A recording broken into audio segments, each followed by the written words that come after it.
Hello, good morning, good afternoon, or good evening, wherever you are in the world today. My name is Ben Caldecott. I'm going to be chairing this final session as part of the Sustainable Investment Forum North America 2020. Thank you for joining us. Thank you for coming back. We've just had a short break. We now have a very exciting final session. Please note that this session is being recorded, which is a good thing because you can then look back if you need to pop out. Now, this fourth part of the series concludes a very exciting, very important set of events that have been organised by Climate Action in partnership with the United Nations Environment Programme Finance Initiative, and they have been partnering over the last 5 years on a series of events on sustainable investment. And this is the first time it's been done virtually. It's part of Climate Week New York. Climate Week New York was now a few weeks ago, but this is an officially affiliated event with Climate Week. And we have been covering a bunch of different things over the last couple of hours. We've learnt about what asset owners are doing and how State Street Global Advisors have been providing advice to different institutional investors about strategic asset allocation and integrating climate change into the concerns of asset owners.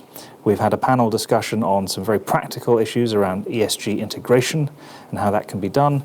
And now we're about to have a session focused on how academic researchers can work with practitioners to make sure that sustainable finance, sustainable investment has the data, the analytics required to do what it needs to do in terms of risk management, as well as impact analysis. But before we get there, on behalf of the organisers, I want to thank all of the sponsors and all of the virtual exhibitors that have been part of this 4-part series. You can see them on the screen. And I also, on behalf of the organisers, want to thank the different institutional partners and media partners that have backed this series as well. And again, you should see them on the screen. There are far too many to mention, but many of them you will know and know well. Now, we want to keep the panel session interactive, so please go to the web portal, the platform. You can find out, you can see how you can ask questions there. Just please make sure you direct them at the right person and say who you are and where you're from. You can also do this on social media. All the details are on the screen that you can see. So up next, we have this final panel, and Sunil Mishra, who is the CEO of Accountability, is going to be chairing it. The panel is going to cover a range of different questions, particularly focused on data and that collaboration, that critical collaboration between academic researchers and practitioners. Sunil, are you there? Can you hear me? I can, loud and clear. Thank you for agreeing to do this and for joining us today. I'm really excited to be listening in on this panel, something that's very close to my heart as an academic. So I'll let you crack on. Thank you again. Well, first of all, Ben, thank you for the kind words and the warm welcome. And I'd like to particularly thank the Climate Action Group and the United Nations Environmental Programme, the Finance Initiative, and feel very honored and very grateful to be here and to be given this opportunity to chair this panel. I'd rather focus less on myself and what we do as an organization with accountability, but more on our panelists and more on this panel in terms of how we've organized ourselves, and we would like our viewers to share with us. Very briefly, I work with Accountability, and we are a global consulting and standards organization that focuses on the areas of ESG and sustainability, and we've been doing it for the last 26 years. Our clients are Fortune 500 companies, large governments, and multilateral organizations, and we have a few offices around the world. In terms of today's panel, that's the most exciting part to me. I have to thank the UNEP-FI as well as Climate Action Group for bringing together such leading thinkers from both academia as well as industry, and bringing them together on topics that matter, areas and aspects that are absolutely having an impact on our lives. So in terms of panelists today, and I'll let them introduce themselves to you, we have Mr. Mamadou Aboussar, Dr. Adam Schlosser, Mr. Ivan Frischberg, Dr. Geeta Rao, and Mr. Rob Zakowski. And the thinking was that we will bring the panelists on. They will spend a couple of minutes introducing themselves, telling you a little bit about who they are and what they do, and then we'll move into the line of questions. We have requested our panelists to stay to the 2-minute mark and the limit for answering questions so that we can go back and forth and we're pretty relaxed in the flow of conversation. And at the end of the question and answer session, of course, we're going to be taking questions from the group, but there'll also be a quick rapid fire round of questions for our panelists. So with can we have maybe starting just in alphabetical order? I've got Mamadou, I've got Adam, Ivan, Geeta, and Rob. Mamadou, would you like to lead us off with a little bit of a background Sure. about yourself and experience? Yeah, absolutely. And first of all, well, good morning for the folks in the U.S. Good afternoon for our partners in EMEA and all part of the world. Late for in Asia. So, my name is Mamadou Aboussar. I'm the founder and president of V Square Quantitative Asset Management. It's a quantitative firm, a global firm headquartered in Chicago, focusing on sustainability at the core. And so my background, a practitioner, 17 years in the market, worked anywhere from trading FX to quant hedge funds to leading a practice prior launching my company. But the fascinating part of that is that my career was pretty much a random walk when it comes to sustainability. Starting as an FX trader, I was away from what I call sustainable finance. But then I find ultimately across every asset classes that did cover opportunities to integrate sustainability across the board. And so when I think about, Sanil, about the environment we are in, a pandemic, economic turmoil that ultimately shows that there is a duality between the real economy and the financial markets. We've seen the deaths of George Folk questioning our own practice around social justice and equity. All that pose a question around what is the role of sustainable finance. And one could argue that sustainable finance emerged as a way to be more targeted while still delivering financial returns, but focusing on environmental, social, and governance factors. The panel today is fascinating around academia. If you think about the financial field, we actually draw a lot from academia. You can go back to the early 1900s when we actually cornered the notion of speculation, and to the Black-Scholes models, to the famous French multi-factor model. All that influenced the way we do business as practitioners. Now, I think that we have an outstanding opportunity to do the same with sustainable finance by partnering with academia and trying to change the industry. And when I launched the company, my first call was actually to Adam Schlosser at MIT to try to find a way to have two bridges connected and then tackle real issues and real economy. So let me pause here, Sanil, and let my other partners in the panel introduce themselves. I'm excited to be here today, and I look forward to a fantastic conversation. Thank you, Mamadou. Thank you very much. We have next in line who's Adam. And Adam, would you care to give us a couple of minutes? Sure. Thank you, Sunny. And thank you, everyone, for joining this panel discussion today. It's a privilege and an honor to be a part of a very distinguished group of members in the panel, and I look forward to a lot of active and lively discussion. So to follow on to Mamadou's opening statements, and just by way of introduction, I'm Adam Schlosser. I am currently a senior research scientist at the MIT Center for Global Change Science, and I also serve as the deputy director for the Joint Program on the Science and Policy of Global Change. I've been at MIT for about 15 years. Prior to that, I worked at other government national laboratories under NOAA, NASA, and the National Science Foundation, primarily sticking within my discipline, which is climate research, climate predictability, and looking at extreme weather events. Since I've been at MIT, a lot of my work, as you might suspect from the lab that I work at, really sits at the intersection, the interaction, and the collaboration between Earth system science, climate science, and human systems, namely water, energy, land resources, how we covet them, how we manage them, but also how they interact with the global economy. And more, we are finding that to tackle this issue of not just climate change, but global change, we really have to pay very deliberate and direct attention to the interactions between what we do as a society and how that relates to how we manage and how we covet the natural managed and built environments. So with that, a lot of the tools that we use have to deal with issues of risk, much to Mamadou's points. And when we deal with these issues of risk, we have to consider all the plausible futures. So one of the real challenges and one of the real exciting aspects of my work has been primarily in this area of how does academia interact with the private sector. And at the joint program for about the past 30 years, we have really worked at that intersection, that collaborative environment of how does academia, how does the rigor of academic research interact and contribute to the decisions that are made in the private industry and financial sector. And I will hopefully be able to talk a lot more about that as we go along.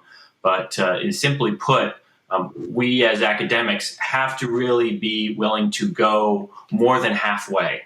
We have to maintain our rigor and our standards to fundamental research, but we also have to recognize that there are insightful and meaningful pieces of information that can lead to action.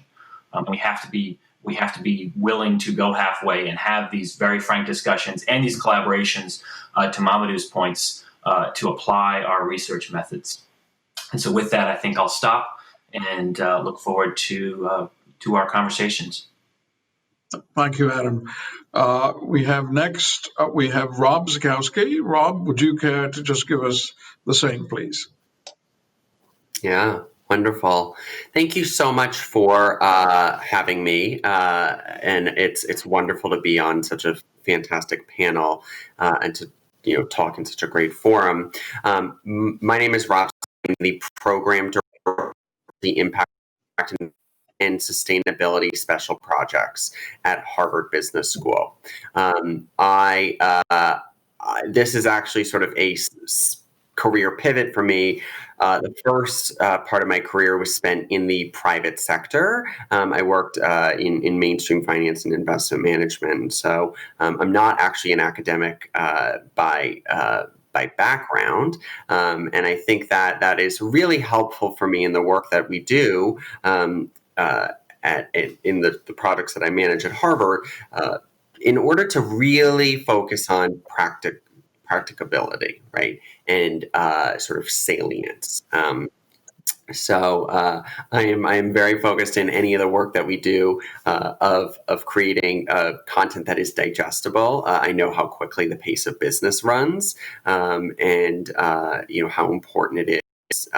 You have the 80 page paper with the rigor that Adam just mentioned, and then you have to have the executive summary and content in forms that are really practicable. To get a little bit more granular on what my work is, one of the projects that I manage is impact weighted accounts. And the mission of impact weighted accounts is to create monetized impact line items, which demonstrate and internalize what have been formerly called externalities by economic theorists. And so why do we do this? Well, there's been tremendous amount of work that's been done by organizations like SASB and GRI, CDP, et cetera, to create uniform metrics and measurements for those metrics, right? So there's a consistent way of measuring, water use, GHG emissions, et cetera. The challenge comes when you are trying to compare different organizations and different investment opportunities, right? And outside of sort of the domain experts of climate, human capital, public policy, public health, all these sort of disciplines which comprise impact, it's really hard to understand, right, and compare those. What is the difference in a human capital investment or a public health investment versus reducing GHG emissions? And so by monetizing them, you create a comparable sort of set of values that can be intuitively understood. And this has real implications for people in business, right? So our research shows that in recent years, firms with larger environmental damage have shown disappointing results for their shareholders. So this shows up in lower return to risk ratio, and lower market valuation multiples, among others.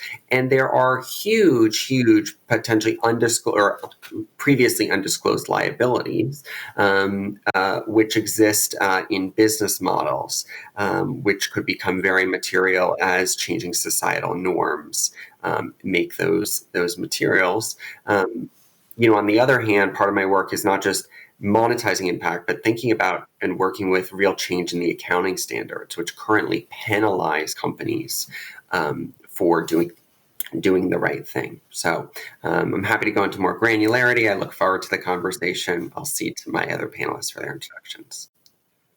Thank you, Rob. Next we have in line, we have Geeta. Dr. Geeta Rao is a professor at MIT, and Geeta, would love to have you say something about yourself and your work. Thank you, Sunil, and thank you to Climate Action for this absolutely incredible panel and this venue. I feel privileged and honored to be a part of it. My background, after I actually left academics and have worked in industry for 25 plus years as a portfolio manager and a researcher, covering global equities, global fixed income, and hedge fund strategies. So my background is very deep in investments. I managed the first global ESG portfolio in the United States back in 2000 for a UK client, the London Borough of Haringey, when I was at Wellington. And quite a while back, actually, I came to MIT, so I returned to and I do a few things at MIT. One is I developed and teach our course on social impact investing. It is a uniquely Sloan perspective, which is an analytical look at why impact investing makes sense in view of these societal issues that we face. Climate change being, of course, top of mind, but so many others as well. I also am the faculty advisor for the Impact Investing Initiative, and as part of that, I provide guidance and mentorship to small private ventures. As you know, the public markets are enormous, but there is equally a huge area of private markets in impact investing, and the problems and challenges that they face, while overlapping, can be distinctly different. So that's sort of what I do. In addition, I try to provide a bridge between academics and industry. I always go back to what Bill Clinton said, keep it simple, stupid. You have to distill what one has out of academics in applying it to an industry issue. And I'm very sensitive to the problems faced by asset owners, asset managers, and companies. So to give you an example of one of the things that I spend time on, and pardon me if I lapse finance speak for a little bit, but one of the issues, the capital asset pricing models, which were developed, the latest incarnation incorporates size, valuation metrics, profitability. We urgently need is a way to incorporate a very important operational risk, which is climate risk. And there are some steps that have been taken. There are rigorous studies, academic studies that show that, for example, sea level rise is very strongly correlated with residential home states. And when the reinsurance industry, they obviously are the insurer of last resort. Their risk models are now increasingly focused on trying to forecast something that is not based on prior history, because they're very concerned about volatility. It's not the trend as the deviation around the trend that matters for them. And so to the extent that we can come up with carbon betas that are transparent, standardized, and widely accepted, that allows investors to actually place a price on carbon for an individual company. Why is this so important? For an asset owner, for an asset manager, as well as a company, it provides a point of comparison for a discussion. So a benchmark that used to start a discussion and that can be used to figure out what needs to be done as we try to transition to a carbon neutral and decarbonization of the economy. And when you take some examples, you take a company like GE and the price of carbon for them versus and their carbon footprint versus a biotech company like Amgen. You've got huge differences across sectors, within sectors, across particular companies in an industry, and being able to quantify these and put them in a standardized format. For me, it would be, it's in FactSet or it's in Bloomberg. You can look it up, and it is right there. It is part of that factor risk that we are so familiar with. I also work on shareholder advocacy, but I won't want to take up more time on that. Happy to talk more about it when we get to the Q&A part. Thank you, Sunil. Thank you, Geeta. Thank you very much. And finally, we have Ivan. Ivan Fishberg. Ivan, can you hear me? We are ready for the finale of introductions. Yeah, thank you, Sunny. Thank you, Ben. It's such a pleasure to be here with the rest of the panelists. Again, my name is Ivan Frischberg. I am the Director of Impact Policy at Amalgamated Bank here in the United States. I'm also on the steering committee of an initiative called the Partnership for Carbon Accounting Financials, PCAF.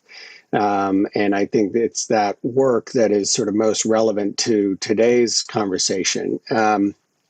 The Partnership for Carbon Accounting Financials is developing and has developed a methodology, a harmonized approach for accounting and measuring financed emissions. So it's a global standard. It's in alignment with and will ultimately have the seal of approval from the Greenhouse Gas Protocol for measuring Scope 3 emissions within the finance sector. So if you're a bank lender or asset manager, asset owner, your emissions principally are your financed emissions, which are the Scope 3 number 15.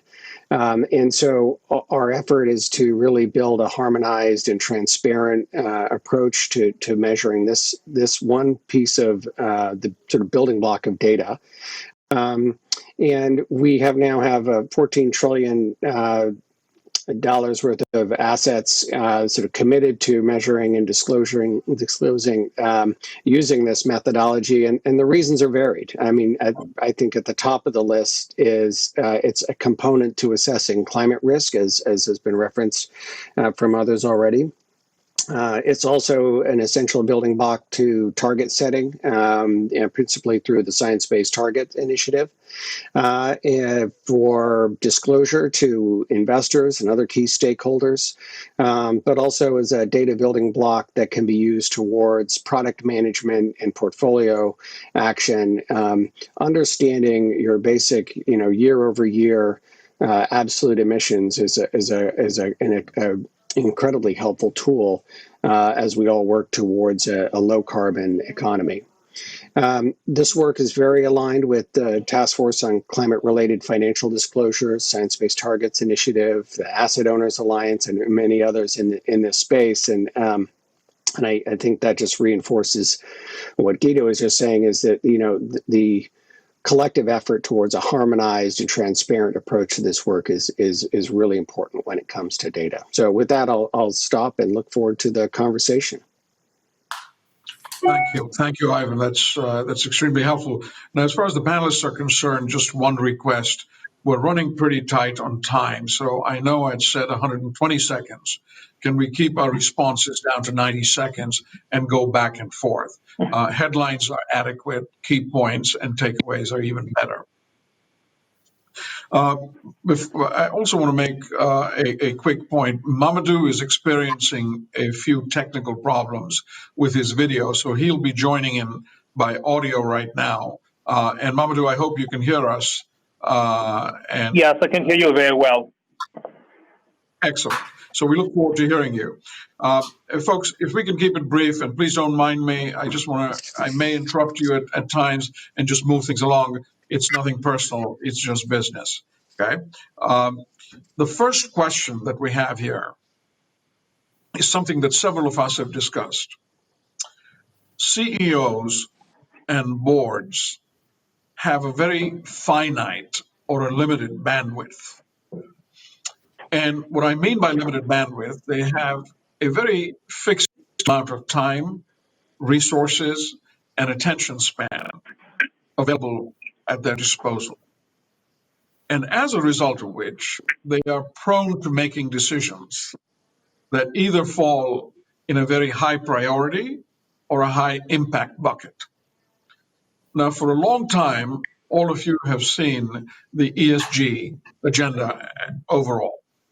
And the ESG agenda for a long time has stayed in the nice to have bucket, or maybe sometimes need to have bucket.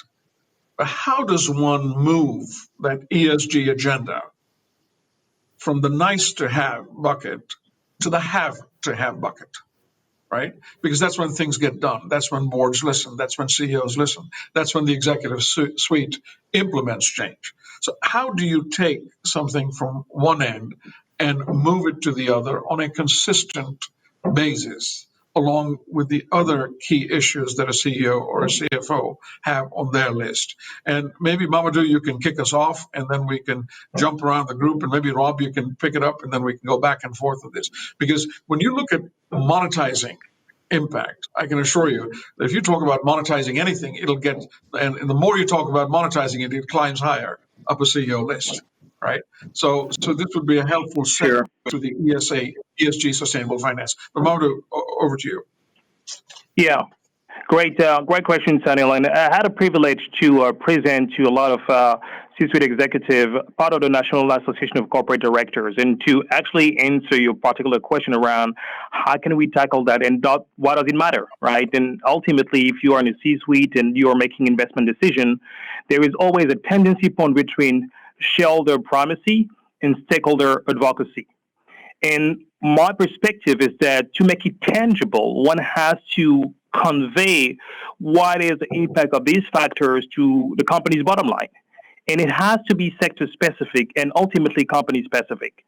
So when you are presenting, and when I was presenting some of the executive in this corporation, I was bringing them a set of metrics showing what good look like in their sector, and also what kind of impact it does in their bottom line. And also it could be just cost cutting or improving their overall efficiency. And so I think we went to having ESG as an acronym too broad, to a need to actually be more targeted and intentional, and then narrow down to the scope of one or two factors that impact these companies. And so my takeaway will be make it simple, make it appropriate for the company, and then let's not try to fill each bucket by saying it has to be both environmental, social, and governance. For certain companies, they may have more issues on corporate governance, so that may be where they have to start. Others may have greater impact on environmental challenges, and that's where they should start as well. So I'll pause here, Sunil, but that'll be my takeaway.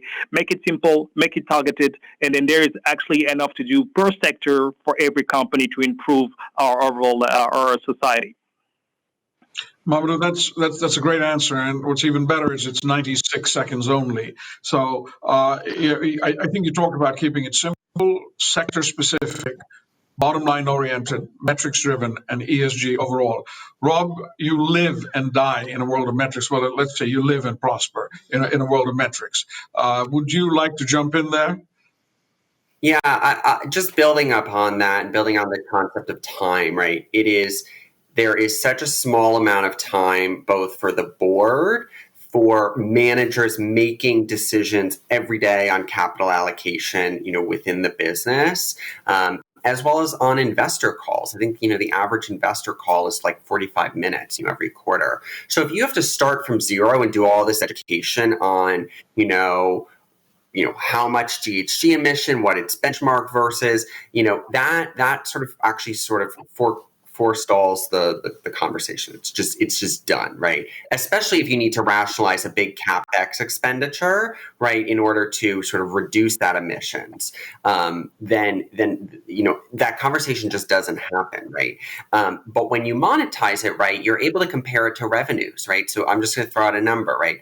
On average, when we look at environmental intensity, which is environmental impact over operating income, assuming a zero discount rate, has a median of 91.7%, right? Sorry, that's the average is 91.7, the median is 19.4. For several industries, it's over 150% of operating income, right?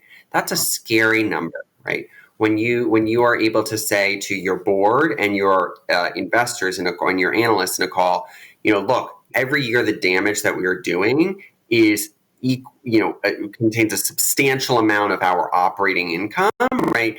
That all of a sudden says, wow, we have a major problem. That could be a huge liability for us as sort of the pattern of action, the pattern of disclosure, and the level of damage becomes apparent. Future generations are very much likely to hold us accountable for that, right? So that immediately moves it up to the agenda and says, and then you can put it into a thing. If we invest X dollars today and we can reduce that liability, right, then you're able to get into existing financial tools and do an NPV on that. Excellent. Thank you, Rob. That's a great answer. Now, would anyone like to add something to where Rob and Mamadou have taken this discussion? Sunny, this is Ivan. Ivan, please. Yeah, if I could just reinforce. Lightning strike before thunder, so I saw Guido's hand before I heard Ivan's rumbling voice. So, Ivan, if I may just defer to Guido first and then come to you. Yes. Thank you. Thank you, Ivan. I just taking a step back from the specifics of engaging with boards, I would say that the ESG community could take a page from the book of activist investors. And by that, I'm talking about, the mainstream hedge funds and others who take positions in companies to influence the board.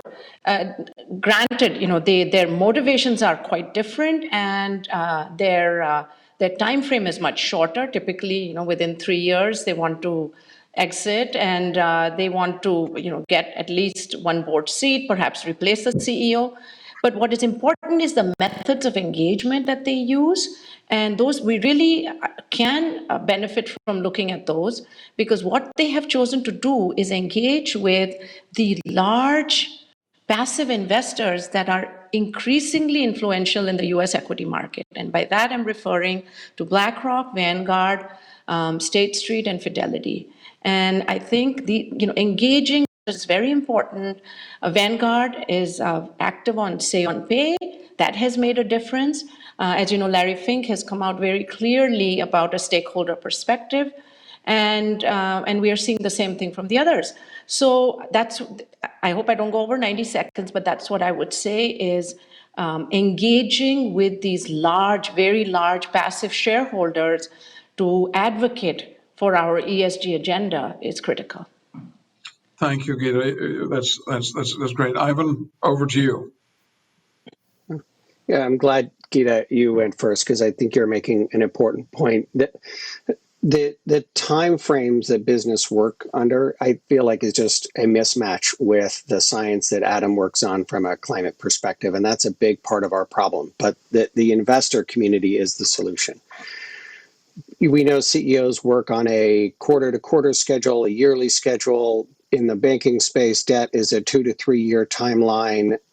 Businesses work on a 5-year sector plan or business industry plan. But climate science is measured 2030, 2050, 2100, right? it is the long term and the big investors that have a real stake here. And I think largely they've been not nearly as aggressive as they need to be. And there are activist investors that do this work, that push hard. We see today, just within the last few hours, an announcement by General Electric with respect to their Scope 1 and Scope 2 emissions, but I think largely silent on Scope 3. This is the work that the larger investor community needs to do if we're to really wrestle with the risk that is inherent with the climate crisis. And I do think many of the big investors that Geeta mentioned have a lot of work to do here. And even BlackRock, with very aggressive statements, voted against 10 of the 12 Climate Action 100 resolutions that were put forward. So more to do there. That's helpful, very helpful insight. Folks, as we jump to the next question, I want to tie it up with a question that's just come in from our audiences. And since it's a fairly difficult question, and I really like Adam, I'm going to ask him that question. Clearly there is a huge discussion about how financial services have failed us. In a sense, they have failed to take ESG matters forward in a satisfactory way, right? And then our way came in from the audience in this broad context is, can hedge funds offer a real ESG product? And I guess it's an Adam Ivan response, more in terms of the context of financial sector failing us, right? And what can we do to make sure that we can not only improve this sector's performance when it comes to ESG, as the ESG agenda, but also when we talk about specific hedge funds, can they offer us a real ESG product? So Adam, I'll lean over towards you, and then Ivan, please feel free to jump in. Well, Sonny, if I may, I think it might be, I would actually appreciate hearing from Ivan first, particularly on the hedge funds angle. I think you'd be much more appropriate. Absolutely. Ivan? Sure. I mean, what I think hedge funds are uniquely alpha first entities. And so it's a great question. I think in general, it's the public markets, the public companies that, do have this exposure to investors that sort of create a different role for them. But there's no reason why in the hedge fund space, they couldn't be meeting consumer demand with real meaningful and sophisticated ESG products.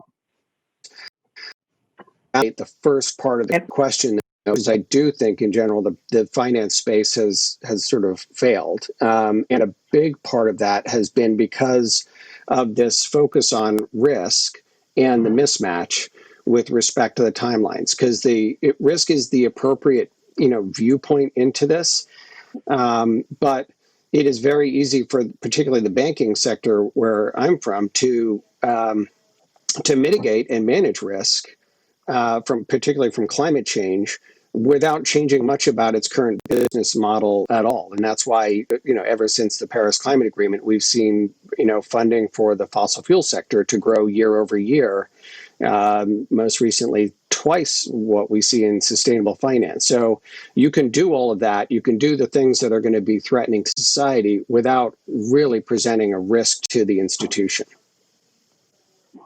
Thank you, Ivan. Adam, would you like to pick up from there in terms of the broader financial services sector? So I guess I'll build off of some of Ivan's comments regarding risk. And, I very much appreciate the comments that I think the financial sector on a whole can probably absorb a lot of what we might view as the unsavory business practices when it comes to the climate threat and the climate risk. But I will say that climate prediction, or I would even just say global change prediction, is really rooted in risk. And it has a lot to do with just the fundamental limitations of making predictions about the future and recognizing that we are living within a very complex system, and with complexity that brings uncertainty. And with uncertainty, we have to recognize that any projection that we make has to span all the plausible futures. And so really this is inherently a risk-based issue. But having said that, and I know I only have 90 seconds, one of the tools and the methods that we have been aggressively and more deliberately undertaking and engaging, particularly within the financial and the business clients that we have, is this issue of triage. And it goes back to, I think, some of the points that I've made earlier, which is there is really just a limited amount of time and attention that most businesses can make to in terms of making a decision and taking action towards tackling risk. And what we've done is to try to identify, one, the fact that when dealing with this very nature of global change and climate change, there are co-evolving risks. And these co-evolving risks can lead to choke points, hotspots, whatever buzzword you want to use, choke points, hotspots across value chains and supply chains. And what we have been doing more and more with our clients, with our industrial clients, is to give them a triage landscape of risk. Where do we find the risks? Going back to this issue of time horizons, timelines, where do we find risks growing most rapidly, expanding across perhaps important points in supply chains or value chains?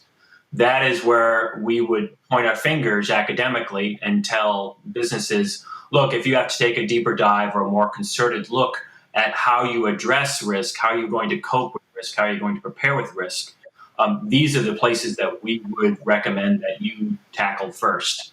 And in that way, we feel as though we're hopefully addressing, again, I think what was very well put, this bridge between the disparities of these time horizons, where really climate and global change science sits more on sort of the decade time horizon. But there are some very short-term, hotspot, rapidly emerging areas of risk that we feel the evidence can point to. No, thank you, Adam. That's very helpful insight, because it sort of frames the discussion as you just put it. You know, just in the interest of time and moving us forward, one of the key things that we seem to be grappling with over the course of the last several years, and especially today, is the advent or this hyper focus on big data. Right? Whether it's big data, whether it's technology, whether it's artificial intelligence, there seems to be almost a kind of obsession that this is the magic solution to all, or at least if not all, most problems of today. And this would be so effective to handle some of society's largest problems. Now, on one hand, when you look at data, technology, innovation, AI, as a solution of choice, the question is more, is this a means to an end, right, on one extreme? Or is this basically the stairway to heaven, right? And Rob, you're probably too young to remember the lyrics of that, but it's somewhere in between the two. And maybe we can start with Mamadou, and Rob, you can pick it up, and then we'll take it to the group. What does this all mean to the world of ESG, sustainable investing, and sustainability overall in terms of this big data, or is it just a trend of the day? So great question, Sanil, and I'll just put it in the context of, can you hear me? Yes, please. We do. Hello? Okay, wonderful. Yes, wonderful. So I'll put it in the context of the financial industry is the largest consumer of data.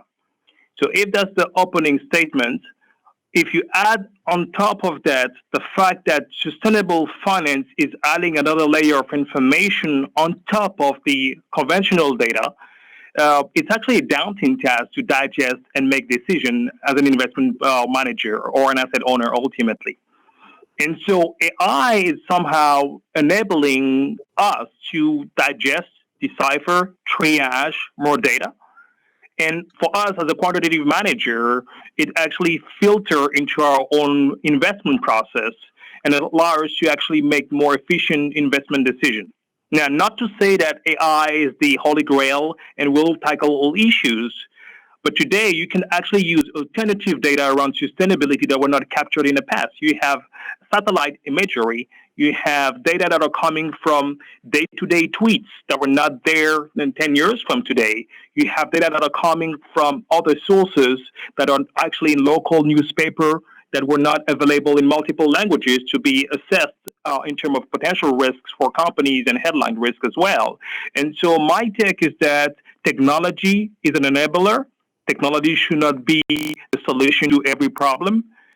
At the center of technology, one should think about human capital and the consequences and finding the boundary to make sure that technology is servicing also what we're trying to achieve here, i.e. channeling investment into areas that were not fully covered in the past. So that's the way I look at technology. That's the way we think about it as a quantitative manager. There is a great potential, but basically one has to understand the limitation to it and never try to think about replacing the human input by just technology just for the sake of it. Just, before I jump to the next panelist, I think, given the nature of discussion that we've been having, our sponsors and organizers have been kind enough to give us 15 extra minutes. The length of the answer still remains 90 seconds because we've got several questions from the audience that are coming in. But we have 15 extra minutes, and that's a great sign for this panel. Thank you. Rob, would you like to pick it up before we open it up to the panel, please? Yeah, and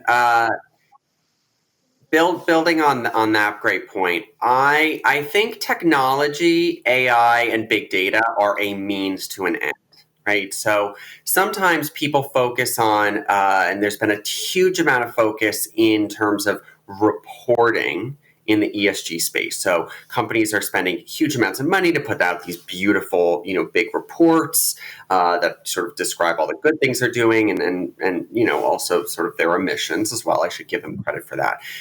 If nobody reads that, right, or incorporates that into their decision making, then sort of nothing's happened, right? We've done a lot of activity. I think about our work and our research in the exact same way, right? If we put out some journal articles or some big papers and nobody reads it, then we've totally failed in our mission. And so data and technology are a means to an end. Our goal is that provides quicker and more efficient means of digesting information from managers, again, that are trying to make day-to-day capital allocation decisions. Should we do this project or should we do that project? Investors, should we invest in this company or that company? Should we advocate for this position or that position? So it's really about changing human behavior and decision-making in the markets and flows of capital. That is the critical fulcrum. At the risk of sounding, sort of like a curmudgeon, I also think technology can be a lazy answer for some people, right? There's a fair movement that says, technology is going to move to a space, right, that will help us to, suck all the carbon out of the air, and technology is going to grow in such a way that it's going to reduce our costs of, these impacts, right? So, and then that is used as a rationalization to stop action today, right? That's a pretty big risk that you're taking on your future and your children's future, right, and the world. So I say that as a little bit of a cautionary tale of it can't just be sort of just like the throwaway answer. Now that's very well put, and it builds up on Mamadou's point very well, that technology being the enabler. And it's the human capital, the decision making, and I love the bit about the lazy answer. Folks, Adam, Ivan, Gita, would you like Adam, please? Sure, thank you. I just to build off of these really great points so far, and just taking this issue of big data, machine learning, deep learning, AI, and particularly in the realm of academic research, I would say that more and more, I think there is a recognition that, yes, these methods are going to be a fundamental leap in our ability to, going back to my earlier point about being able to project and provide foresight to these co-evolving risks in a very complex world. And what do I mean by that? Well, to date, I think most academics, most scientists love to find elegance and simplicity in the tools, the modeling tools that we use. We like to draw from fundamental laws, fundamental equations, and project those into the future. But I think more and more we have to rely on hybrid methodologies. Obviously, we have the fundamental laws and the fundamental understanding, but there are aspects of, again, these interactions between the human systems and the Earth systems don't necessarily follow fundamental laws of nature. And we need to use hybrid methods that combine empirical knowledge, empirical relationships with the tools that we've already developed. And I think while having said that, there is a danger there. What I would say is it builds off of Rob's comment, which is data is only as good as the amount that you have, and the knowledge that you get from that data is limited by what you observe. So just for example, let's just take this as a quick example. Most of the damages that I think most people recognize that come from climate are in the area of extreme events. These really rare, fortunately rare events. And while the science itself can provide tools that predict the occurrence and the strength and the intensity and the frequency of these events, our ability to understand really their fundamental nature rests on the observations that we make from them.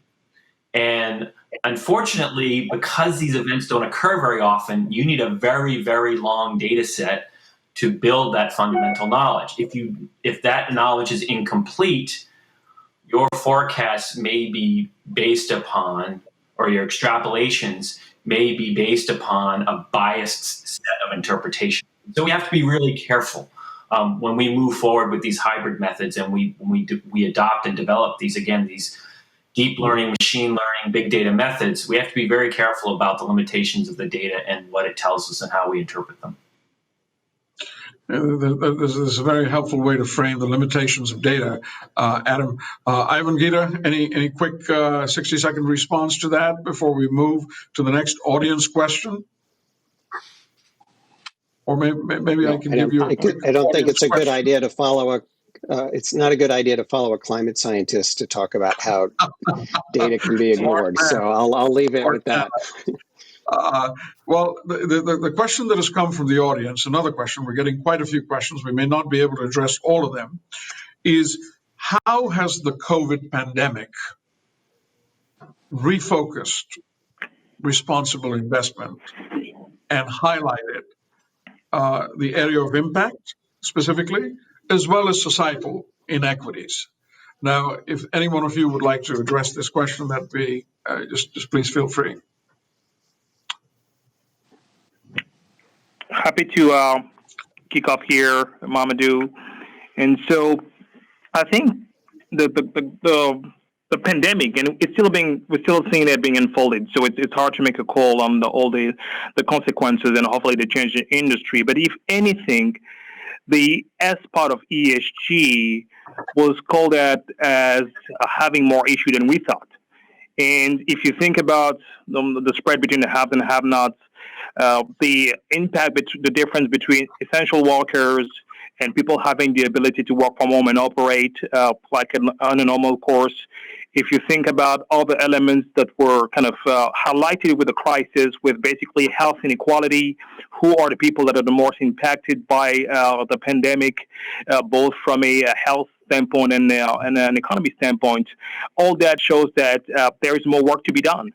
And if you think about the SDGs and some of the SDGs defined as alleviating poverty, narrowing out the gap in wealth, and so on, the pandemic showed us that we still have a long way to go. So to end on a positive note, what I think we've seen is that the financial industry, at least, has become more aware of these issues. There is opportunities that are all the way on the spectrum, not only in long only, because I think here we have mostly folks that are kind of on the asset management side will be managing long only portfolios, but I will argue that on the private market side, private equity, backing entrepreneurs, trying to address social justice, trying to address climate inequalities, trying to support more impoverished population, and that's also what the beauty of finance is to be able to channel assets from one direction to another in a targeted manner. And sometimes the private market is actually the place to have a greater impact. And I'll think that it will be dismissed if we're not to mention private equity and the impact of private equity, the positive impact that private equity can have in addressing these societal issues. So I'll just pause here, Sanil, but I think it's a great question from the audience. Yeah, thank you, Mamadou, and that was a great response as well. If anyone cares to add to that question, please feel free, Geeta. Yes, I think the pandemic. We actually have an intersection of three separate things. We have a coronavirus pandemic. We have a racial issues that have come to the fore in this country. And then, of course, we have the economic collapse. So we've got three things going on at the same time. And they, as Mamadou mentioned, they intersect with, all of the stuff we're talking about: climate resilience, rising inequality, and scarcity of resources. So all of us on this panel are fortunate, and there are large numbers of people like us who have not been affected by this pandemic in a significant way. And what we are seeing in the stock markets is really that the money that people have is getting diverted into financial assets. And I think what we have to remember here is every challenge, every crisis like this also offers opportunities. And thinking hard about how we can try to address these three separate things and trying to think creatively about these challenges is something that we really should be focusing our time on. Thank you, Geeta, because I think all three of those points are very valid and real. I mean, and sadly, it is impacting the bottom of the pyramid much greater than the top of the pyramid. So I think these are definitely issues. I have a couple of lighter questions, but before that, let me get to a heavier question that has come in from the audience, and then I will jump very quickly. This is a question specifically directed at Ivan. Ivan, you're getting to be a bit of a celebrity. It says, Ivan, you mentioned harmonized finance emission standards, but how widespread is the actual usage of these standards in corporate America? Over to you, Ivan. Well, I would say first the corporate America, separate from the financial side, is actually much more advanced. There are more companies signed up to, and using Carbon Disclosure Project, which includes Scope 3, it's, harmonized through the Greenhouse Gas Protocol. And there are more corporates signed up to the Science Based Targets Initiative. And it is largely because the methodology has been more challenging on the finance side. We're sort of behind. But as I mentioned, we have 14 trillion of assets. That's not the full scope nearly of what's out there that are committed to doing this and are actively, have that work underway, not just to use the standard, but to also follow the methodology for disclosure. So the world is changing very, very quickly. When we look in 3 trillion, sorry. So this space is growing rapidly, but I would say the corporate sector is actually ahead of the finance sector. Oh, that's interesting insight. I would have thought it was the other way around, but thank you, Ivan. The next question is something that we will pose quickly to the panel and get the panel's response, hopefully briefly. But the world's of business and academia are both very essential in terms of their working together in harmony, addressing and resolving some of society's largest problems. Now, this nexus or relationship, while very critical, perhaps hasn't lived up to its fullest potential. And there may be good reasons for that, right? In terms of your perspective, panelists, what do you think are appropriate protocols or practices that you could suggest from where you sit and see things that could bridge this gap to bring academia and business together to make meaningful change? Because I think perspective and context from both sides is very important. Because as the late Kofi Annan used to say, he says, where you stand on issues depends on where you sit, right? So clearly perspective matters. And I'll just, we have a formidable array of both academics and industry folks. So please, I'm looking at all of you guys, whoever would like to pick this up and take it. I can start. So, Yeah.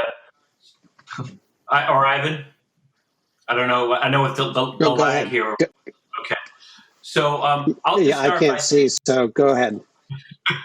I'll just start by just drawing from our own experiences in the laboratory and some of my more recent projects. And I think what has proven most effective in building relationships between, the academic research process and the needs of industry, the industrial private sector and finances is it has to go back to, I think fundamentally it has to do with metrics of success. And in the academic world, we are regarded and rewarded by the peer review process, the peer review publication process, which runs at a very, very different pace than quarter by quarter, fiscal year by fiscal year.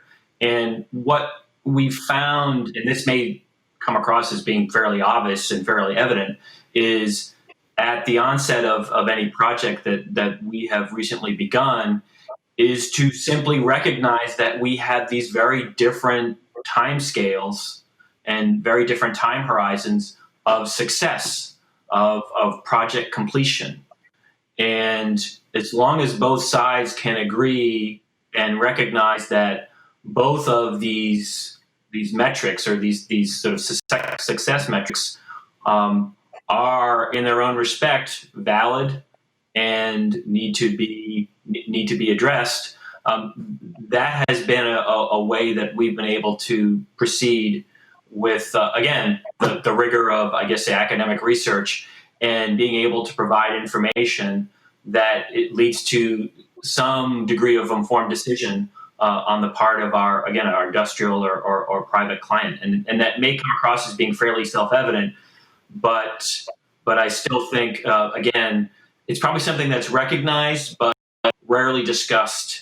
And to your point, Sunny, it's not recognized at the onset that this is where we sit, and to move forward, we have to recognize where we sit to start with and what we both regard as a successful endeavor. Thank you, Adam. Ivan, just before you jump in, picking up on Adam's point, it was context, where we sit. But more importantly, he talked about time horizons, right? You have quarterly pressures on CEOs, you have peer reviews, which are on a fiscal year basis. So clearly time is a factor. My question is, in addition to time, do academics and business folks see the world through a different prism? Okay? Which is more at a fundamental level, because time is clearly something that is not always clarified at outset, and it creates its own tensions. Because both of these are very essential parts, two sides of a coin, and our success as a society depends on the seamless and somewhat harmonious working of these two areas. But be very helpful to get your views, Ivan. Sunny, I think there's a lot of agreement that there is a time horizon mismatch. I also think there's a very fundamental outlook mismatch, and I apologize, at the end of this great conversation to be dropping a bit of a bomb, but I feel like every part of the economy, investors, companies, the finance community is really looking at the outlook and is premised on the outlook of growth. And I feel like the scientific community, academic community, particularly with respect to climate change, while there's a good body of work around opportunity, by and large, the outlook is not positive. And it is more likely under various climate scenarios to look at contraction of the economy as a result of a warming climate. And so how to bring these things together, I think, is first invest down on the investor side that does have, is inherently more connected to kind of long term. But even there, it's very hard to think about how do you manage and how do you set your goals and objectives around resilience in a shrinking economy when you still are hanging on to 7% growth projections that you need to deliver to your pensioners or to your investees. And so I think there's a time mismatch, but there's also a fundamental outlook mismatch that if we can bring these things together, I actually think it will make the economy stronger. Thank you, Ivan. That's very helpful. Does anyone want to jump in literally for 30 seconds to add to the time and the outlook perspective? Because if not, we have more questions. I will just, if it's okay, I would just like to quickly just follow on Ivan's point, and I think it's a fantastic point, and I would agree with him that most in our profession sort of deal with the glass view of the glass half empty instead of the glass half full. But having said that, I know that the laboratory that I sit in, as well as other laboratories, are increasingly becoming aware of the fact that there are opportunities, and they are within this ensemble of outcomes that we look at. Excellent. I think Rob and Gita had raised fingers, but I'm not sure where Mamadou is. Probably he also wants to say something. I'll defer. Gita, Rob, please. That doesn't matter. Either one. Rob? I'll defer my time to Gita. I want to hear your perspective, having worked with both. I just, all I want to say is I think we are all talking about incentives. We're all creatures of the incentives that we are presented with. And corporations, boards, CEOs have a certain incentive structure. Academics have another incentive structure. And NGOs have yet another incentive structure. So the conversation needs to be about creating incentive compatible mechanisms so that we can move forward. Mechanism design is a whole area, and I think it would be useful to apply some of those tools in this context. That's all I wanted to say. I think that's an excellent point about aligning incentives, because often it is well-intentioned people working extremely hard, but with different incentive scorecards. And then you can't fault them for that because that's their job, right? So I think, Rob, I'm just going to rush to the next question because I've been incentivized by the organizers to finish on time, or they're going to take it out of my next pay stub. A quick question, very rapid fire, 60 seconds, no more, please. Preferably 45 seconds. We can go around in any order.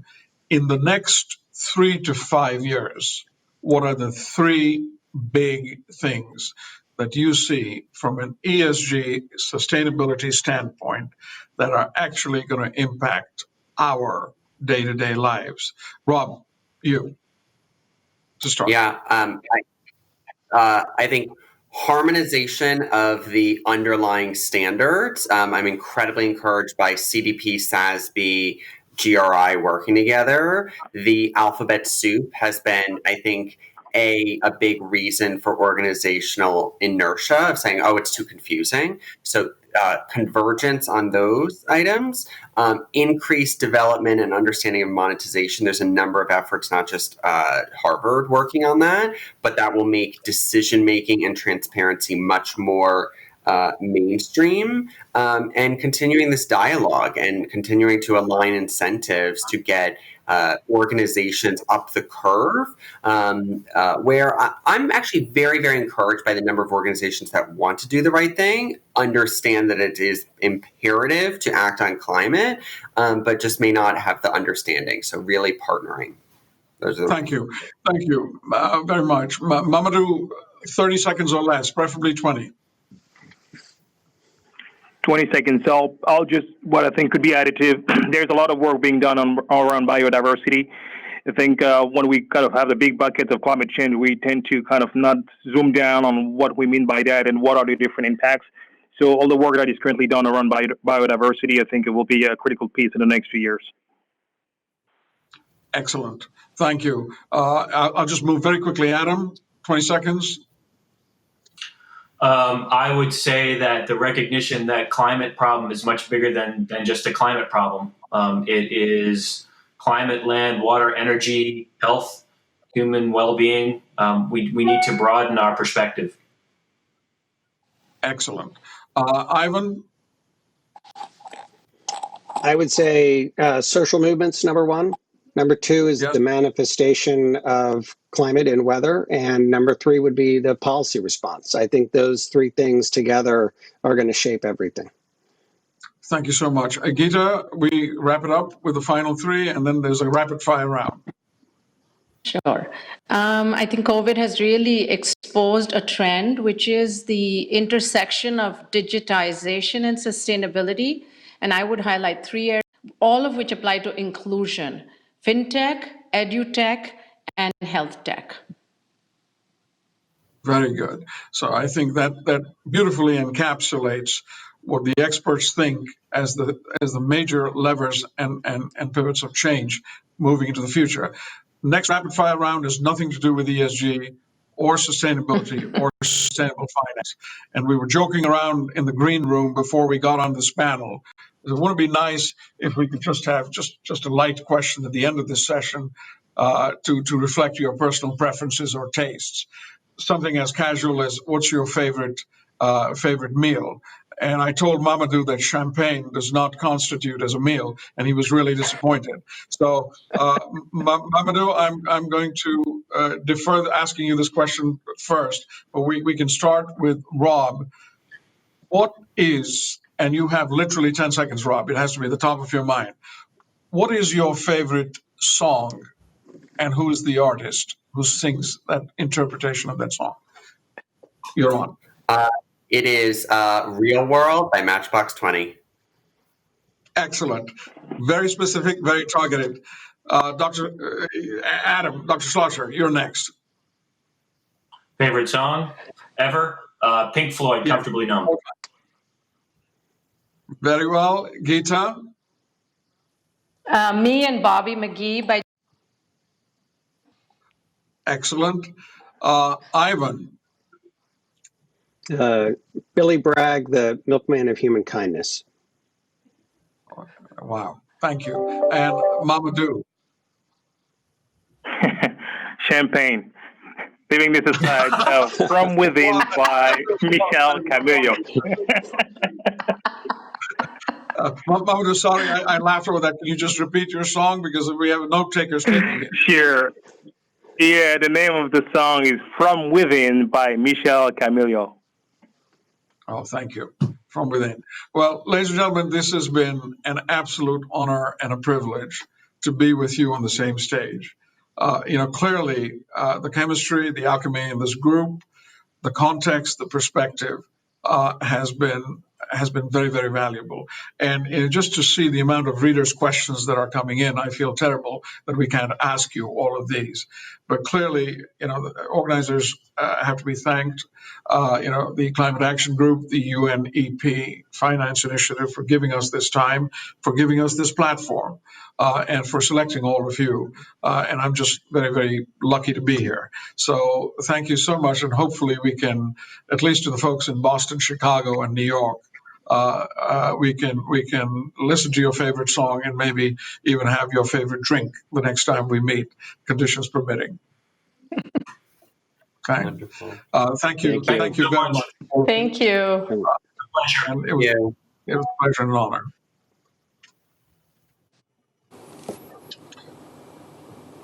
Thank you for chairing that excellent panel. Good way to end.